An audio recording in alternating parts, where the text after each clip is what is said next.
Obviously, people are going to be very excited right now with not only Upton coming in, but Kemp and Myers. How are you viewing this rebuilt outfield for the Padres, Buster? Max, that the Padres are following through on a vision that they identified early in this offseason after they hired A.J. Preller to be their general manager.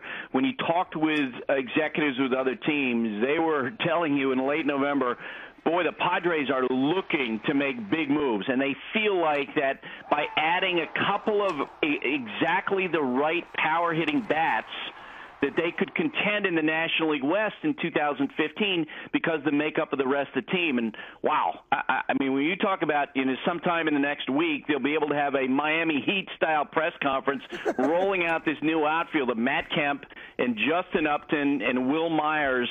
That certainly is going to get people's attention because it's very difficult to get power hitting in 2014, 2015, and they got three elite power hitters.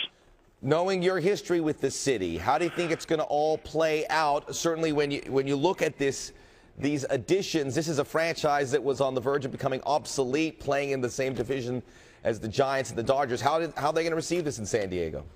Well, I think there are three concerns for the Padres going forward. And number one, no question, the defense. Justin Upton is regarded defensively as an average to below average outfielder. Matt Kemp had some of the worst defensive metrics in all of baseball last year. And Wil Myers, part of the reason why the Rays moved him was some of his inconsistency on defense. And Myers has played 100 games in center field when he was in the minor leagues, but he's not a true center fielder.